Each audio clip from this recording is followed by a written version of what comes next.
All right, everybody. Welcome back to another episode of Birds on the Farm. My name's Sandy. I'm joined by Kareem as always. We are so excited to be here coming to you guys. There's a ton to talk about here. As you know, huge news today with this presser, or I guess yesterday by the time this goes up. Huge news with this press conference. Chaim Bloom is joining the organization. We'll have all that and a loaded episode, also breaking down some AFL rosters. We've got a ton of exciting stuff to talk about. But I think obviously the most important thing here, Chaim Bloom officially joining the organization. Kareem, tell us about what we can expect. What's his role? Break this down for us. Yeah, so Sandy, I'm really excited about, this change in leadership for the Cardinals. Before I want to get to Chaim, I just want to talk about John Mozeliak a little bit and what this organization has become. Yeah. I mean, the Cardinals used to be such a model organization in terms of innovation, like especially during the Jeff Lunau years. This was a team that was at the forefront in terms of cutting edge analytics to help their scouting and player development. And over the past decade or so, we've really seen that start to deteriorate. So that's just plain and simple unacceptable. I know a lot of the blame is going on the ownership right now, which I understand completely. They should be willing to spend a lot more money than they are. But I don't think John Mozeliak has allocated these resources efficiently. I think there should have been an emphasis on player development as opposed to what they've done in free agency. And, lagging behind this far, it's plain and simple unexcusable. Okay. It's unforgivable, the things John Mozeliak has done to this organization. And I was calling for him to, be fired. I thought there needed to be some change after that Katie Wu article came out. I will say, like, the way that they've described this change of leadership and everything, I think I've came around a little bit on that. I think the transition should be a little smoother than just rather than just giving the keys to Chaim. I think having a little bit of a transition year has some value, but yeah, like not great things to that you want to hear out of John Mozeliak. The way he's done a lot of great things for this organization, but the way it ended is not something you ever want to envision. It's been really disappointing. So now, I couldn't agree more. I want to change the topic. I want to talk about a bright spot, and that's obviously Chaim Bloom. He's going to be working on player development and bringing in the Cardinals farm director this offseason. And eventually, after Mo's term is over after the 2025 season, he's going to take over as president of baseball operations. Now, I'm really excited for this new era of Cardinals baseball. I think Chaim is a perfect candidate for the kinds of things the Cardinals want to get back at in terms of player development and investing more in their own infrastructure, analytics, stuff like that. And I just wanted to read like a few things that Chaim Bloom implemented during his tenure when he was the head of baseball operations for the Red Sox. So he increased the size of analytics, research, and development staff from 14 in 2019 to 33 his final year before he got fired. In an effort to keep pace with the industry. And we've heard a lot about this arms race, right? In the presser, that all these teams are improving rapidly, okay, and the Cardinals haven't improved at that same pace. And to see Chaim Bloom come in there and hopefully bring in a lot of staff, especially on the player development side, as we're saying. It should be interesting to see like how this affects the long-term organization. I think that it's a super bright spot, honestly. So other than that, grown the minor league development operations infrastructure, including a major league reorganization of the unit starting in 2021, added development coaches at each level intended to serve as liaisons between the analytics and coaching staffs, expanded roles for Red Sox staffers, including moving director of amateur scouting Paul Taboni to a hybrid role with scouting and player development responsibilities, 3 new player development staffers with extensive experience working at Driveline, work to expand the facility at JetBlue in Fort Myers, so the Red Sox facility in Florida, and with the emphasis of turning it into a player development hub. And when you see all those things that he's accomplished in Boston, doesn't he seem like the perfect fit for where this direction of the organization is headed? Investing more in player development, analytics, and even expanding the Florida complex like he did over at JetBlue Park. So I think it's all positives from there. And I'm really eager to see who's going to be appointed as the new farm director and other, staff, not just the farm director, but, the staff members that are added to the organization from other organizations. I'm sure a lot of Boston people are going to come in, maybe, Tampa Bay too, we'll see. But really eager to see who they bring in. And personally, I think they should not only focus on minor league coaches, I think they need to expand the major league staff as well. Add a few more coaches on the major league staff as well, especially in terms of game planning. I think they can do better. But overall, I'm really optimistic about this new era in Cardinals baseball. I think there's going to be steps up in terms of modernizing the Cardinals organization, and this is something that's been needed for years. So, really excited about this change of leadership from John Mozeliak to Chaim Bloom. Yeah, I think you touched on a bunch of important things here. And I don't think a lot of, especially some more casual fans, I don't know if they understand exactly what John Mozeliak did to harm this organization. There's stuff on the surface where you can look at some trades that were made. The Alcantara and Gallen trade is a prime example of this, right? Where the talent evaluation was just bad and they missed on major contributors. Like if the Cardinals had those two aces, we're not in this situation. We're probably a perennial contender with those two at the top of the rotation. It changes everything. But it's more than that. And you touched on that for sure, right? Like it's fundamental issues that have to be addressed by bringing in a change of leadership. There was really no way that they could continue to go with Mozeliak and keep pace. They had fallen behind. Like you said, there was a staffing issue, right? So explain to us a little bit about what that was. Why didn't the Cardinals have staff? And if there's no explanation, what was so bad about that? Why is it bad that they don't have the same amount of staffers as other teams? I think it just came down to complacency. I thought I'm sure they thought it would be okay to be understaffed, spend that money more so on the major league roster. I'm sure Bill Dewitt also played a part, cutting, costs there and stuff like that. But overall, man, I think the team just got complacent. They wanted to focus on, I think Mozeliak wanted to end his tenure with winning seasons. I don't think he wanted to end with this, the way it's going to end for him next year. I thought he wanted to ride out with some success, but we'll see. Hopefully there's a lot of movement in terms of, coaches getting added across the minor leagues and even the major league staff. And I really want to see the Cardinals start to invest in this infrastructure for player development and modernizing it. Yeah, I mean, it's going to be a top to bottom change. It's something we're really excited to see. Hopefully it includes the construction of a pitching lab. Hopefully it includes the addition of all sorts of instructors, right?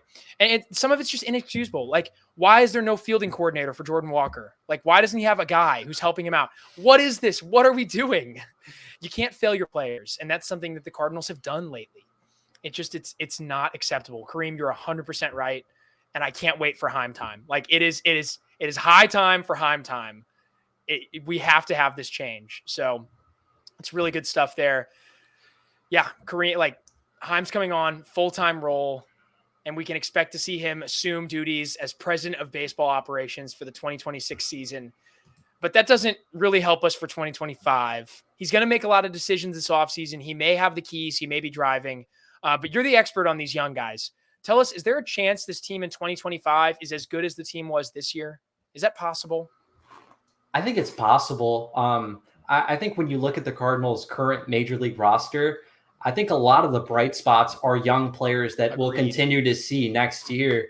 Now, we'll see. Is Sonny Gray going to be there next year? I'm not sure. I'm not sure. I think that'll be contingent on him more than anything else. I think if he wants to go elsewhere, he's getting a little older. If he wants to go elsewhere and seek a World Series championship on a team that's more so built to contend, I think that would make sense to get rid of him and do well by Sonny Gray. And similarly, I think Nolan Arenado, Wilson Contreras are in that boat as well. But I think a lot of the Cardinals talent we've seen, we keep bashing the player development, but I think a lot of the players that had success this year. I mean, you look at Brendan Donovan, especially the way he was able to finish out the year. Lars Nootbaar had a terrific end to his season. He was actually, this month, he has the second highest WOBA in baseball, only behind Shohei Ohtani. Pretty good. So really good end of the season for him. I think those bats you can build off from. Obviously, Mason Wynn's a superstar in the making. Jordan Walker, I think we saw some good things towards the end of the year, and we know the kid has, unbelievable potential. So I think there are a lot of, talented young players on the pitching staff. We saw the way, Michael McGreevy pitched in his short time at the major league level. Andre Palante taking steps up. I think this still could be a competitive team. I still think, we're looking at a team that's, probably going to be 500, a little bit over 500. Most likely, I think, maybe a little bit worse, maybe a little bit better, but I think around 500, like we've seen these past couple of years. But yeah, I think there is the potential that we could be better than an 83-win team, honestly. And if these young guys have more consistent years, if we're able to see Nolan Gorman, for example, bring it all together, or Jordan Walker, preach. There's a lot of potential in this team to be a pretty good team, even without some of the high salary guys that are on their team right now. Yeah, I've already started the delusional offseason, talking myself into this team next year. And I'm excited. I am excited to see this team. I think Michael McGreevy is going to get a lot of run. I'm really excited for that. Like, I would much rather watch McDreamy pitch to a 4.75 than Michael's pitch to a 4.75. Like, it's more fun. I'm really excited for that. And I think there's a good chance he's better than that. I'm really excited for more Andre Palante starts next year. I'm really excited to see what Herrera could do with 450 to 500 plate appearances. Like, that could be something that's special, And absolutely, I'm never going to stop dreaming on Gorman, Walker. I'm hoping one of them can get it together. I'm even excited about what a Baker Burleson platoon at first base could look like. I think there's a chance that the Cardinals do exceed expectations next year and are every bit as good and definitely more fun than this team. I think that's going to be something that's key here. You can have a more fun 83-win season than they had this year, and I think they could do that. So that's huge. But a big bright spot is, the Cardinals, obviously we're not winning the World Series. We're out of it. But it doesn't mean our affiliates can't have some postseason success. So, Kareem, what just happened? Yeah, the Palm Beach Cardinals just won the FSL championship. Yeah. So it's just a really exciting year this year by that ball club. Early in the season, I knew this was a special team. When you just took a look at the pitching talent that they had, and throughout the season, it was just an influx. It felt like, as the season went on, there were just new guys emerging in terms of that pitching staff, and obviously with the draft, having guys like Nolan Sparks and Michael Watson, who was an undrafted free agent, step up. They stepped up big time in that playoff run and getting to the playoffs as well. Yeah. Leonel Sequeira, another guy towards the end of this season that we've talked about last episode, had a really strong end to the season. But I think it's the pitching of that team that really carried it to having so much success throughout the year. I mean, I think this was the most exciting group of pitchers at a single level in a season that I've seen ever in the Cardinals organization. Wow. Like, it's impressive. That's high praise. Yeah. And 7 out of my top 15 pitching prospects in the organization right now spent significant time at Palm Beach this year. Quinn Matthews, Chen Wei Lin, Darlin Saladin, Luis Gastelum, Zach Showalter, Ishan Henderson, Juan Salas, all of them. And there's plenty more, as we've talked about. Nolan Sparks, Michael Watson, Leonel Sequeira came down, that they could potentially be guys in the top 30 sooner rather than later. Really special group. Another guy, there's so many names, man. Another guy I didn't mention, Jose Davila, really put it on towards the end of the year. So really a lot of bright spots in terms of when you look at pitching in the Cardinals organization coming out of Palm Beach. And I'm really excited to see what that looks like with an improvement in infrastructure, staffing, and analytics in the Cardinals organization, because I think these guys are going to continue to take steps up. I think when you look at a lot of the players in the Cardinals organization on the pitching side of things, I think a lot of them use other resources to improve their games. I think the Cardinals having a good infrastructure in place for all their pitching prospects to advance in, that's just going to it's going to keep making things on the up. Like I think the Cardinals have a really good the Cardinals have a ton of pitching talent right now, but with the right infrastructure in place, it can continue to get better. So that's really exciting.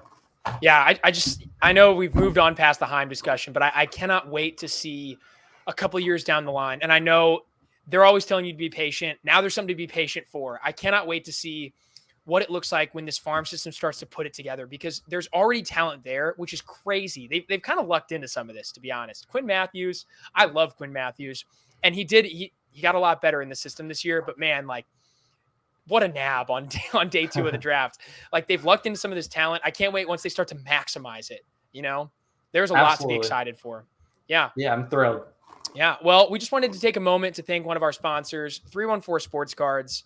314 is located at 9640 Olive Boulevard in Olivet. They're open 10 to 5 Monday through Friday, 9 to 4 on Saturday. If you're interested in trading cards, 314 buys, sells, and trades all sports cards. And they do Pokemon cards, other trading cards as well. They have the newest and best selection of packs, boxes, single cards, local players, stars around the league. Whatever you want, they've got it. It's an awesome spot. Go in there, tell them we sent you. We don't have a pack to open on here, but if you watch Dealing the Cards, you'll see Andrew, he's become addicted to it. It's one of his new favorite things. So seriously, go check them out. They do some really great stuff. They've got great people over there. All right. Well, I think we're going to move to our next discussion here, next segment. Oh, Kareem's got a card to show you guys. Check this out. Let's go. 314 is the best. They've got the best stuff. But our next segment here, we're going to be switching gears just a little bit. Instead, we're going to be talking about what this offseason could look like. I know we've hinted at it a little bit with the leadership changes. But Kareem, what do you want to preview for the offseason here? Yeah, I mean, I think the biggest thing to take away in terms of the offseason with the presser that was the presser that happened today was this is going to be a youth movement for the 2025 season. And I think that's going to be really huge for this team to be, and it's something that I've been clamoring for, even before all this news came out. I'm really eager to see who the Cardinals move on from. Is someone like a Ryan Helsley going to be dealt? What does that return look like? Same thing with Eric Fetty. Are they willing to move him? Because I think those are two guys that could actually bring value. Obviously, Wilson Contreras, Sonny Gray, Nolan Arenado, I think those are three names that I could see on the big league club next year, but I could also see them moving on from. I think a lot of that is going to depend on if they want to stay here or if they don't. I don't think the Cardinals are going to get a ton of value back for those guys, despite, I know Sonny Gray is coming off a good season. Obviously, Wilson Contreras has been good so far in his Cardinals tenure the past couple of years, despite the injuries. Nolan Arenado is trending down. I don't think we can expect much, if anything, for him. But if those three want out, I think the Cardinals could definitely move on from them. Yeah. I mean, I think they could move on from more players potentially. We pitched it today. There's a chance the Cardinals move on from, I don't know, 6 to 7 players, including free agents too, obviously. It could be even more. It could be a huge fire sale, which I know doesn't sound fun on the surface, but like we just said, this youth movement could be really fun. And a winning season is not out of the cards. It's not impossible. I don't know. And at the very least, like I said, I think it'll be a more fun season than it was this year. More Mason Wynn is never a bad thing. More Ivan Herrera, never a bad thing. Can't wait to see those guys step into even bigger roles, do even more. And they're going to rely on some health. Nootbaar has to stay healthy. He's got to stay on the field. They need Donovan to play 155 games again. But the youth movement could be really, really fun in St. Louis. So obviously we're really excited for it. Something else that happens in the offseason, though, the Arizona Fall League, and the Cardinals just announced who they're sending since our last episode. So I'm going to go through, I'm going to name these guys, and then we'll get into it here. We had our predictions. Unfortunately, they were a little off base. But you know what? That doesn't matter because Kareem never said that he was the perfect Arizona Fall League predictor. He's just perfect at predicting drafts, okay? So who the Cardinals send? Thomas Sajazi will be going, which is crazy because he's already got time at the major league level. I don't know how common that is. Then Leonardo Bernal, Nathan Church, who's a really fun name to watch, had a really good year at the plate this year. Alex Cornwell, Matt Swanson, who we called, Trent Baker, Bryson Motts, and Isan Henderson. So let's kind of break those down. We can start with, I guess. Let's do that.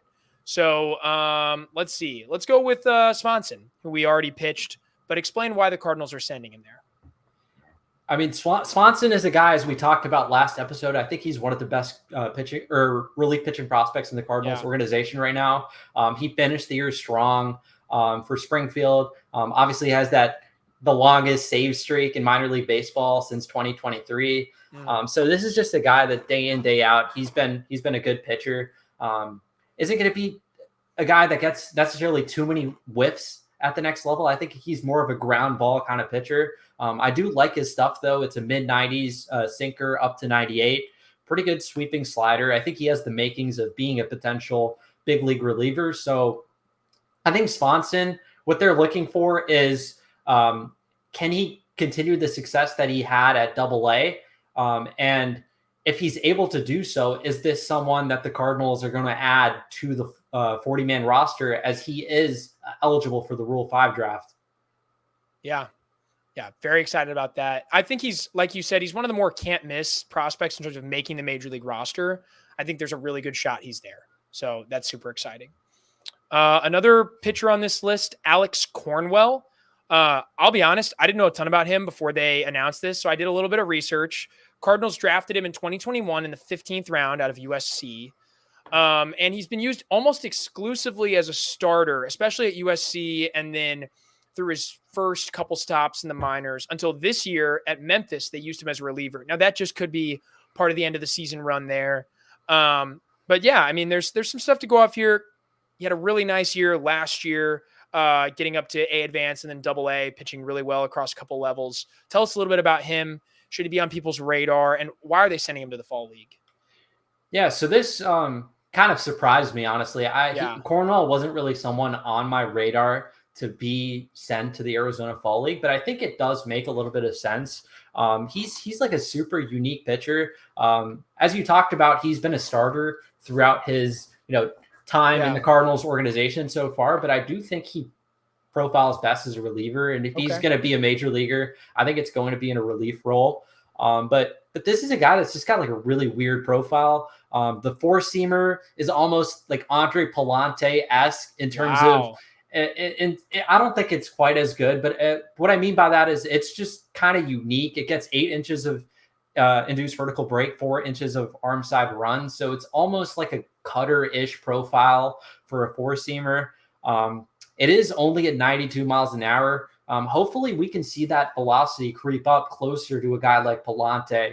I think if Cornwell is averaging in the mid 90s with that pitch more consistently, I think it could be an average, potentially, slightly above average offering for him.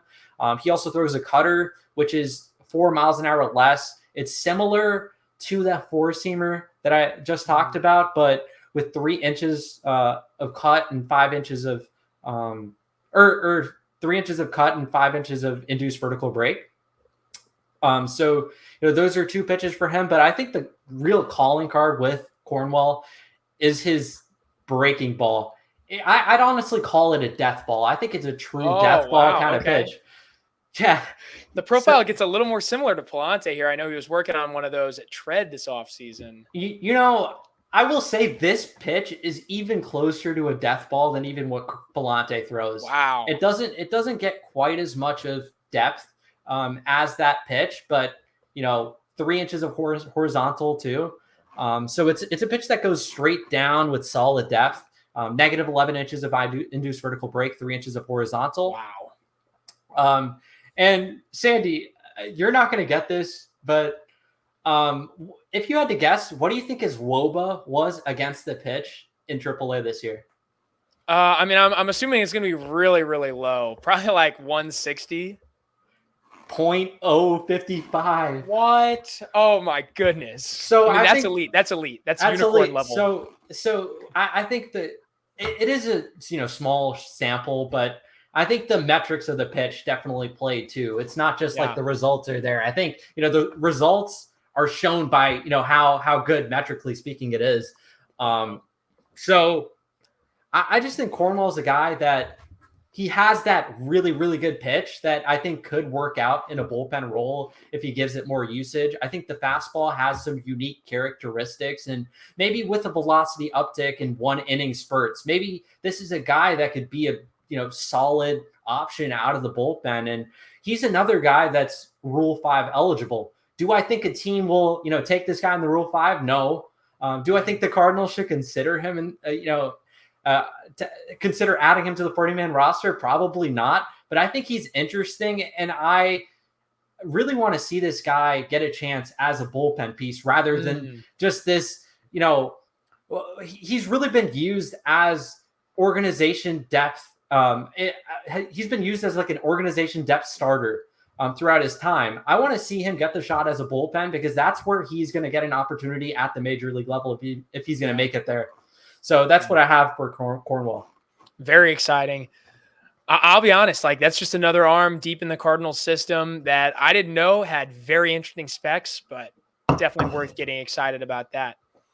Another guy here, last pitcher that's going. We've already mentioned him on here, but I'll give you some of the stats here. Isan Henderson was unbelievable with Palm Beach this year. Honestly, he was unbelievable at both stops. So let's just get straight into it. Started the year at Palm Beach. Went 6-2 across 73 innings with a 2.84 ERA. Pitched in 16 games, including 11 starts. Then got promoted and was great with Peoria. A 2.90 ERA, good for a 2.34 on the season, which that's just great stuff to see out of a minor leaguer. The strikeout rate was solid enough. It fell a little bit with the bump up in competition, but that's to be expected. He's also still relatively young at just 22, so it's good to see the Cardinals send him for more work. He only pitched 104 innings this year, so I think it's one of those where it just makes sense. We just want to see some more. Get him against some higher level competition, get a better idea of where to put him next year. I'm thinking they could be a little bit aggressive with him next year. Start him at Peoria or maybe even start him at AA Springfield. I don't know. Maybe that's a little aggressive for someone that's as young as him, but a great fall league would put him on the right track. So what do you think about that, Kareem? Yeah, I think Isan Henderson might be one of the more underrated arms in the Cardinals organization, at least on the pitching side. I mean, he had a phenomenal year, especially at Palm Beach. We got to see him, with a cup of coffee at Peoria, but mostly pitching at Palm Beach. He had unbelievable success there. I mean, the swing and miss numbers were there. Quality of contact was something that he was really good at. Just limited damage at a great rate. Yeah. And he does have some interesting pitch specs too. He's got a fastball around 92 miles an hour, gets 16 inches of induced vertical break, 12 inches of horizontal from a 5.65 foot vertical release. So in the top third of the strike zone, it's a pretty solid vertical approach angle, flat vertical approach angle. Now, I'd like to see him command the pitch up in the zone a little bit more consistently, but I think it has the makings to be a solid offering for him.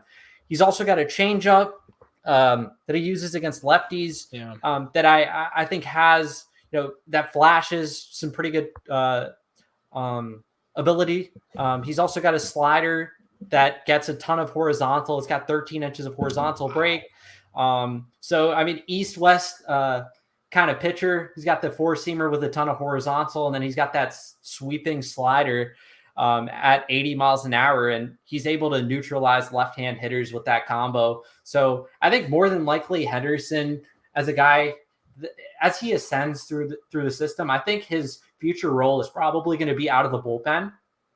But I think he's got a lot of interesting traits, and it's going to be fun to see him next year pitch for Peoria, and hopefully keep climbing up the Cardinals organization. Yeah, for sure. A couple of these guys on the position player side, we've already broken down a little bit for you.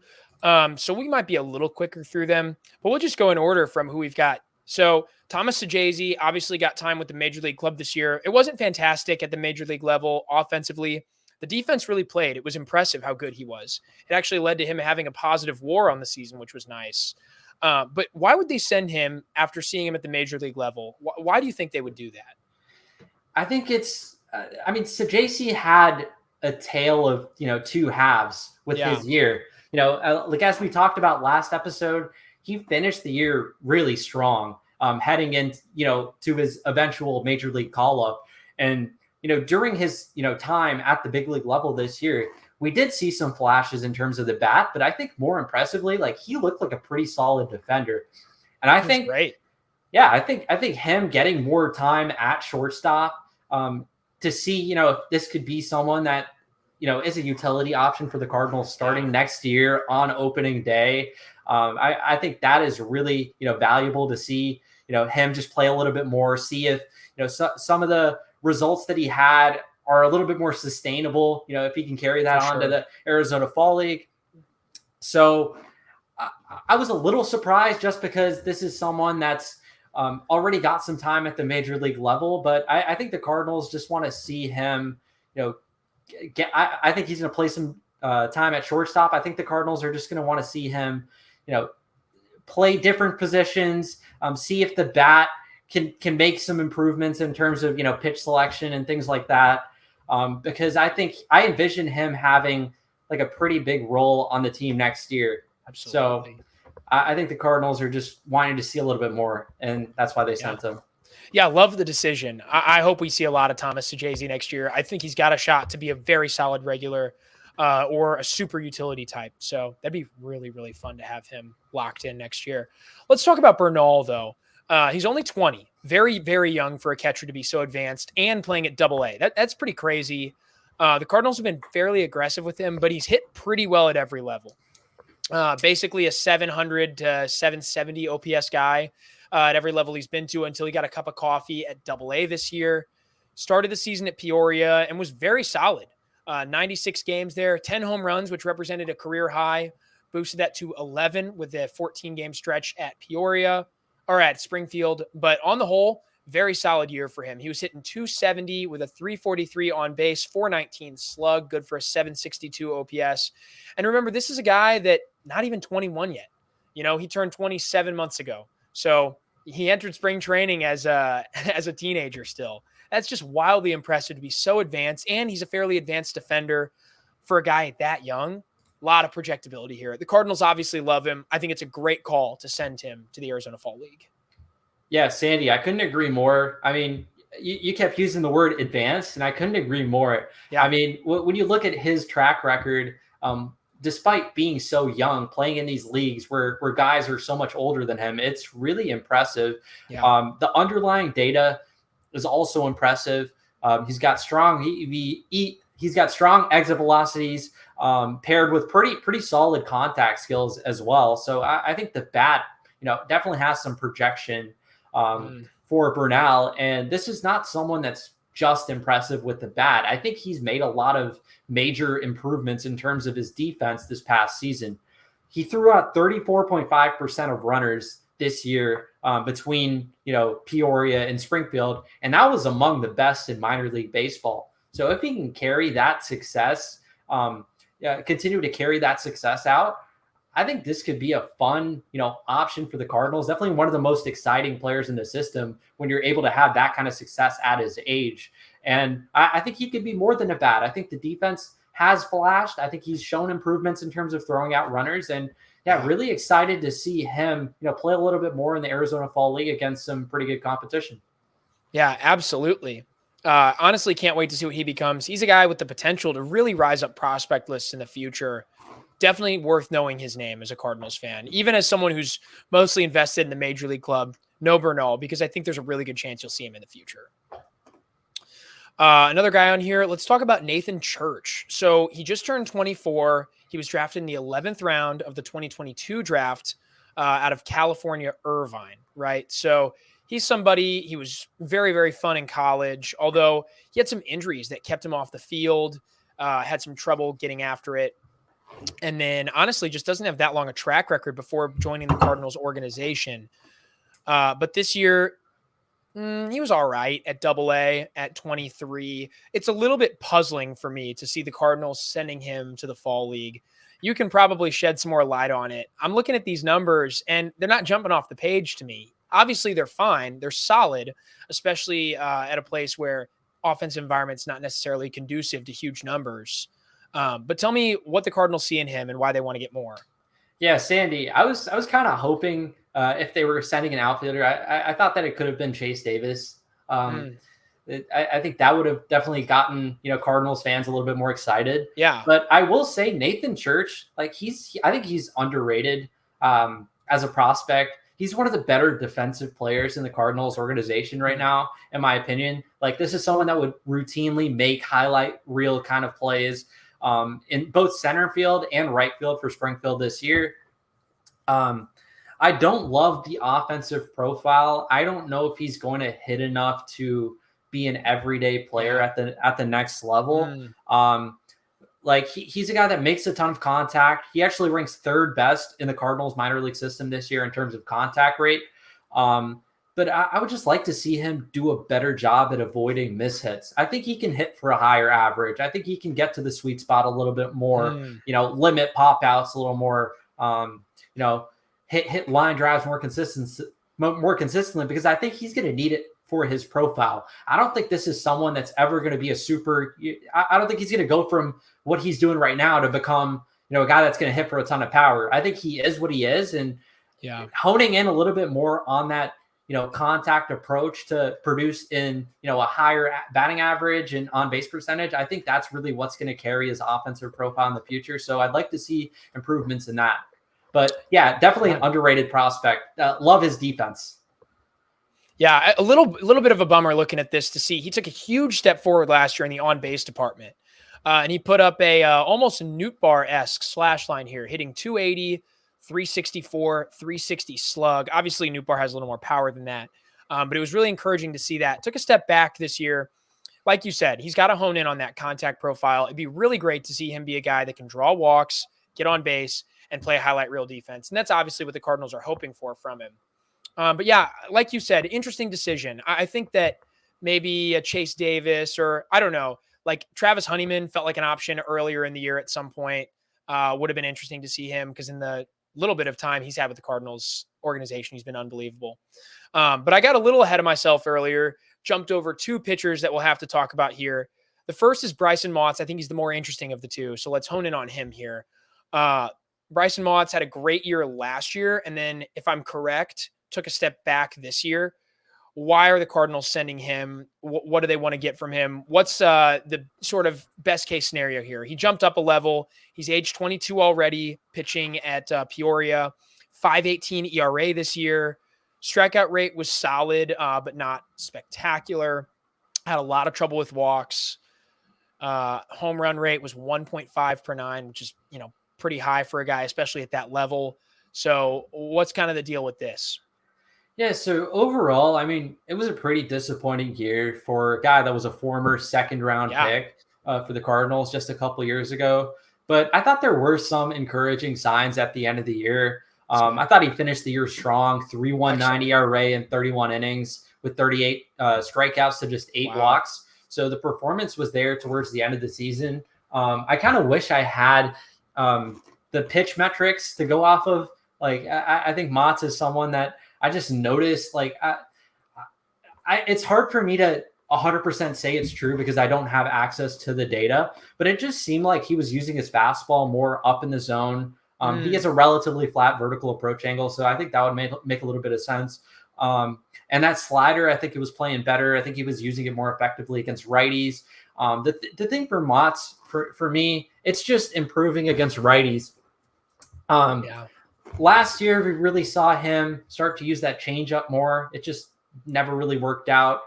This year, early on in the season, I think he was still using that changeup to righties. Just wasn't working out too much. But honing in more on that slider, a pitch that really plays up due to his horizontal approach angle. I think that's a pitch that, he can just throw inside to righties and they'll have a tough time going up against that pitch.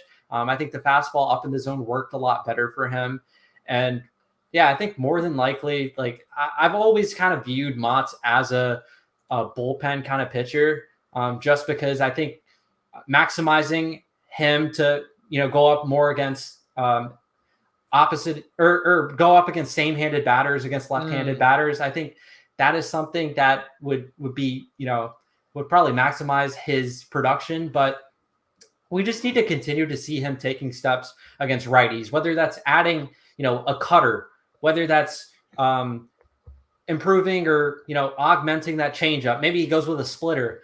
I think working on against, right-hand batters is going to be pivotal for him if he's going to want to be a starter. So I think that should be interesting to see. Like, is he doing anything different in terms of pitch usage? Does he have new pitches?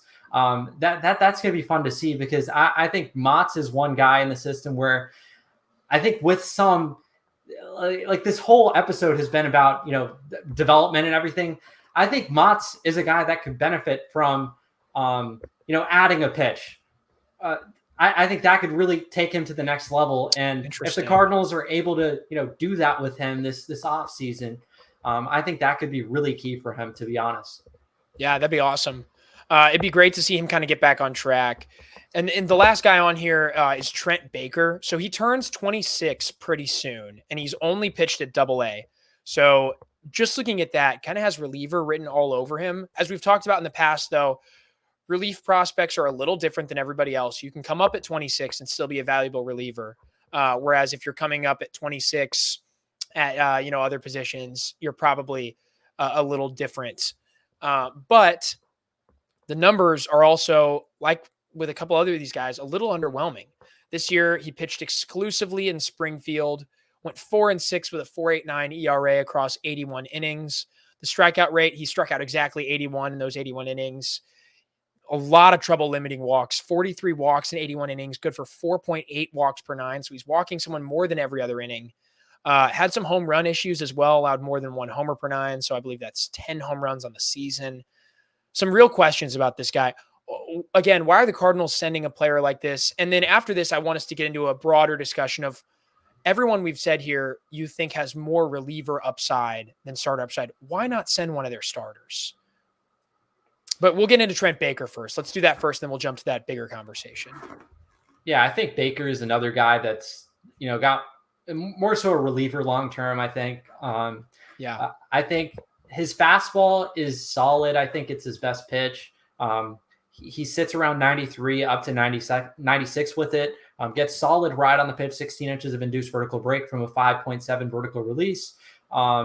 So pretty flat up in the zone, 15 inches of horizontal. So ride run profile, I think kind of similar to Ishan Henderson in that sense. We were just talking about.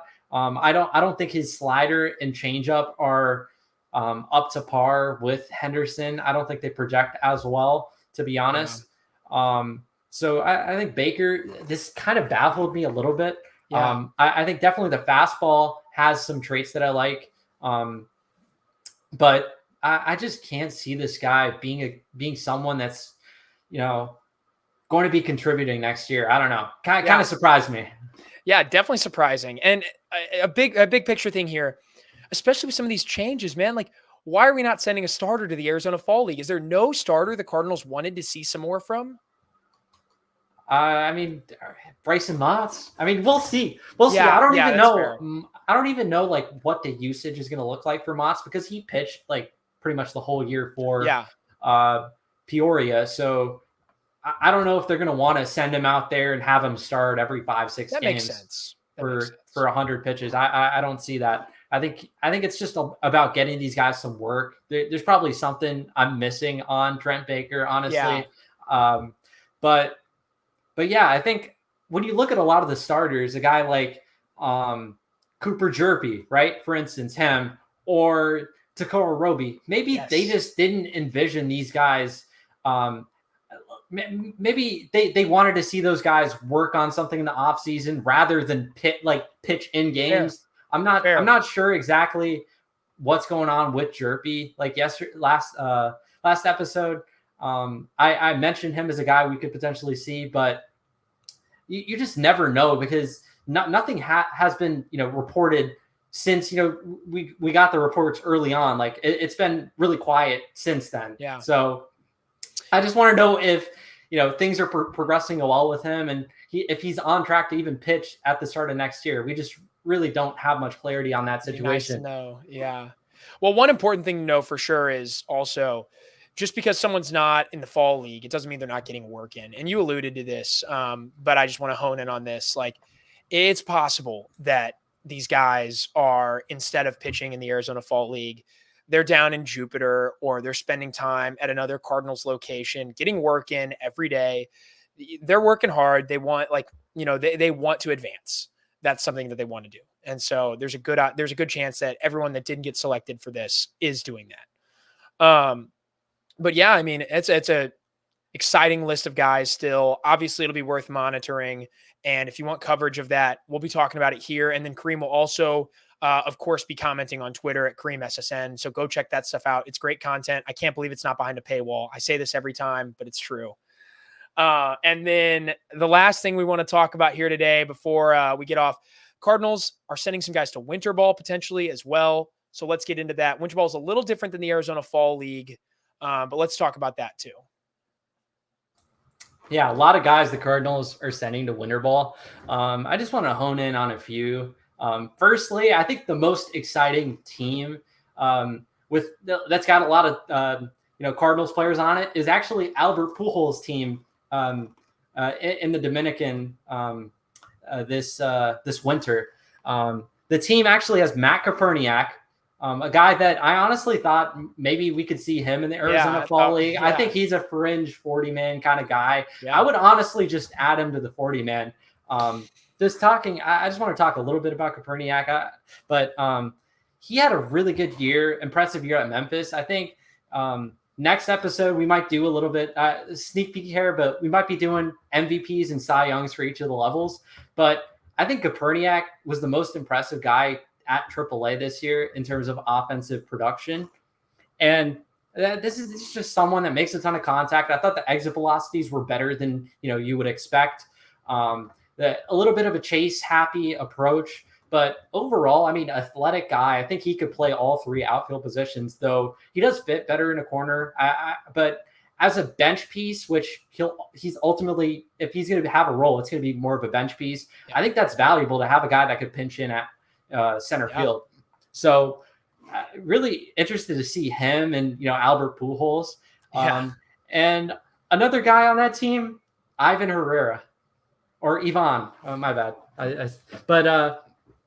Yeah, I mean, Herrera is a guy I want to see get a ton of time next year at the major league level. Oh, yeah. I'd love to see him be the everyday guy.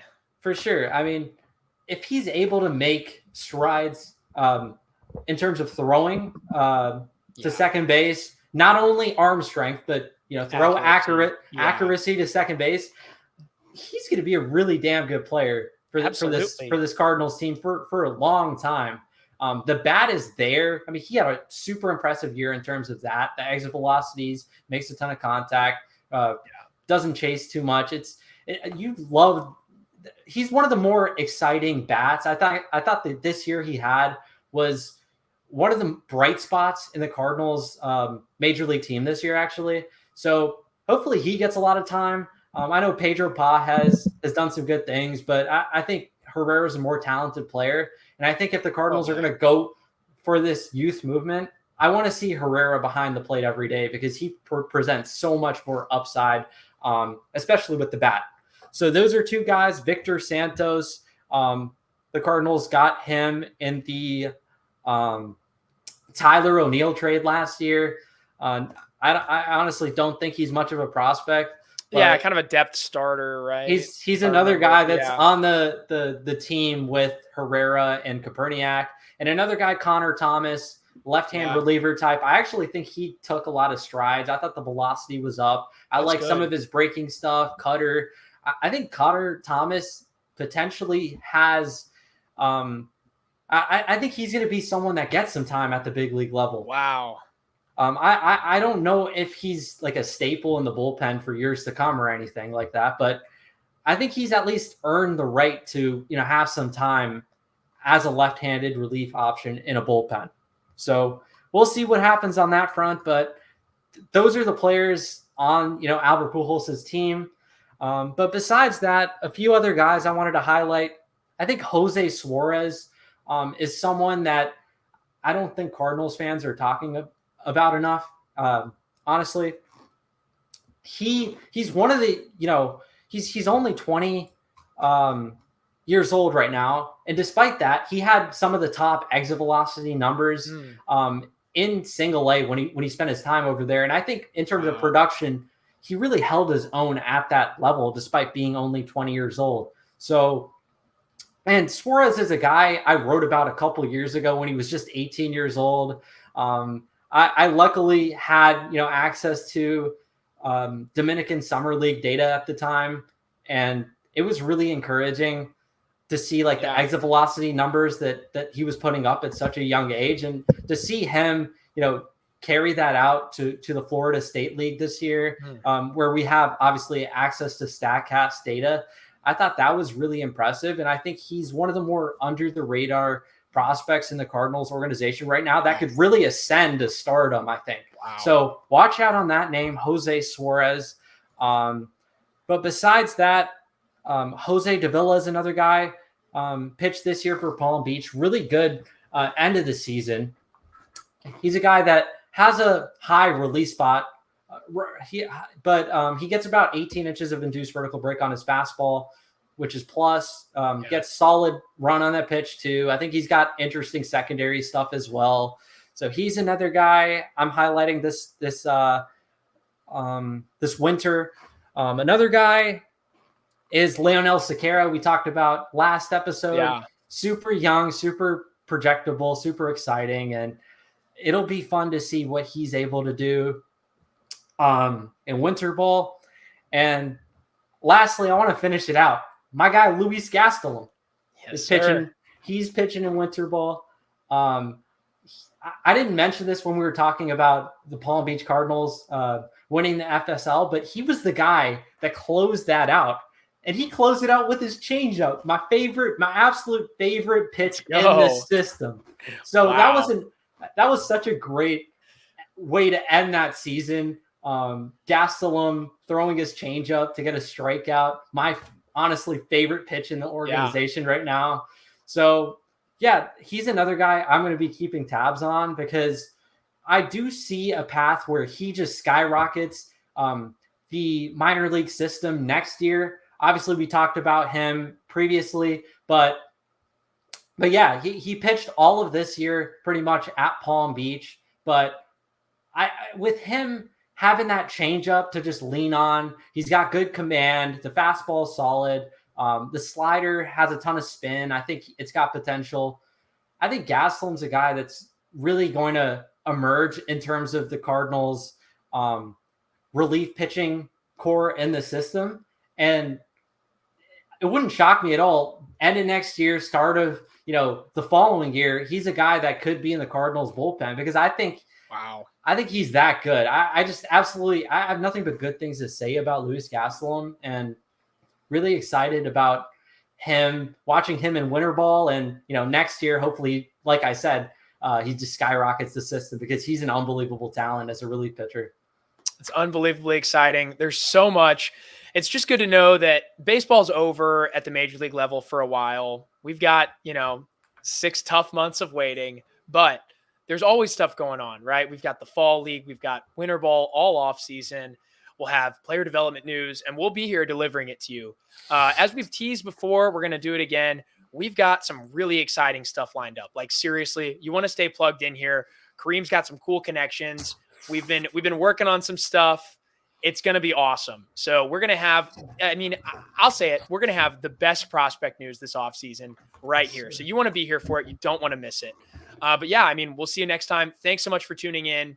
Thanks, Kareem, as always. Your analysis is incredible. We're just lucky to be here with you. All right. Great episode.